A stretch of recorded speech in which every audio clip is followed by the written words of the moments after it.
So hi friends, welcome to our channel. Rajamouli గారు recent గా జరిగినటువంటి వారణాసి ఈవెంట్ లో హనుమాన్ గురించి చేసినటువంటి వ్యాఖ్యలు దుమారం రేపుతున్నాయి. సో నేను కూడా లైవ్ చూడడం జరిగింది, జియో హాట్స్టార్ లైవ్ లో, ఆ రోజు కట్ చేయకుండా. సో మొదటి నుంచి లాస్ట్ వరకు ఈవెంట్ చూశాను కాబట్టి సో నాకు తెలుసు అక్కడ ఏం జరుగుతుంది ఏంటంటే, నాలాగా చాలా మంది కూడా చూసుంటారు ఈవెంట్. రాజమౌళి గారు చేసినటువంటి వ్యాఖ్యలు ఏవైతే ఉన్నాయో ఇప్పుడు సోషల్ మీడియాలో బాగా వైరల్ అవుతుంది. నిన్న అయితే బాయ్కాట్ రాజమౌళి, బాయ్కాట్ వారణాసి అని చెప్పేసి కొంతమంది ట్వీట్స్ కూడా వేయడం జరిగింది. ఇక్కడ నేను మీకు డిస్ప్లే కూడా చేస్తాను. సో వానర సైన్యం అనేటువంటి ఒక సంఘానికి సంబంధించినటువంటి కొంతమంది సభ్యులు వాళ్ళు రాజమౌళి గారి మీద సరూర్ నగర్ పోలీస్ స్టేషన్ లో ఇదే అంశం మీద కేసు పెట్టడం జరిగింది. హిందువుల మనోభావాలు దెబ్బతినేలాగా చేసినటువంటి వ్యాఖ్యలు మమ్మల్ని కించపరిచేలాగా, అలాగే భవిష్యత్తులో ఇటువంటి వ్యాఖ్యలు మరెవ్వరు చేయకుండా కఠినమైనటువంటి చర్యలు తీసుకోవాలని చెప్పేసి ఆ వానర సంఘం సంబంధించినటువంటి సభ్యులు కూడా ఆ యొక్క కంప్లైంట్ లో రిజిస్టర్ చేసినట్టుగా మెన్షన్ చేసినట్లుగా తెలుస్తోంది. అయితే నేనేమంటానంటే, రాజమౌళి గారు తెలుసో తెలియకో ఆ మాట అనేశారు. కావాలని ఎవరు ఆ మాట అనరు. ఏదో చిన్న టెన్షన్ లో ఉండో, అది మానవ తప్పిదం, దైవానికి సంబంధించిన తప్పిదం కాదు కదా, మానవ తప్పిదం, ఆయన క్రూకి సంబంధించిన టెక్నీషియన్స్ తప్పిదం.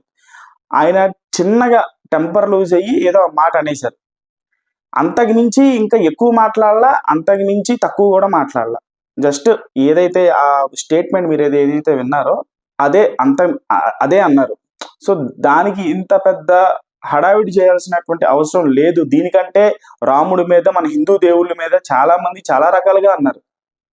బికాస్ ఆఫ్ రాజమౌళి గారి పెద్ద డైరెక్టర్ కాబట్టి ఏమన్నా మరి ఏమో వాళ్ళకి ఏమి అటెన్షన్ వస్తుందో, దీనివల్ల ఏమొస్తుందో నాకు తెలియదు. కానీ సో ఏదేమైనప్పటికీ ఇంటెన్షనల్ గా అన్నా యాక్సిడెంటల్ గా అన్నా రాజమౌళి గారు ఆ మాట్లాడడం అయితే తప్పే. సో అది రియలైజ్ అయ్యి రాజమౌళి గారు సారీ చెప్తే అదైన సంస్కారం.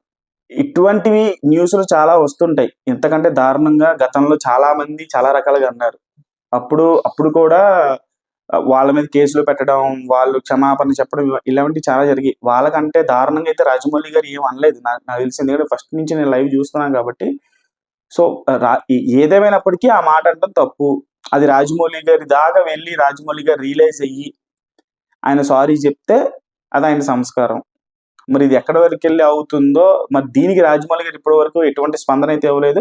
మరి ఆయన దీని గురించి ఎట్లా రియాక్ట్ అవుతారా, ఆయన ఏం సంజాయిషి చెప్పుకుంటారా, చెప్పరా, అసలు దీని గురించి ఆయనకి తెలియదా, తెలిసినా పట్టించుకోవట్లేదా అనేది ఆయనకి తెలియాలి. సో ఆయన అఫీషియల్ గా దీని గురించి ఏ విధంగా స్టేట్మెంట్ ఇస్తారనేది వేచి చూద్దాం. సో ఈ యొక్క అంశం మీద మీరేమనుకుంటున్నారనేది కూడా కామెంట్ బాక్స్ లో మీ అభిప్రాయం తెలియజేయండి. ఛానల్ లైక్ చేయండి, షేర్ చేయండి, సబ్స్క్రైబ్ చేసుకోండి.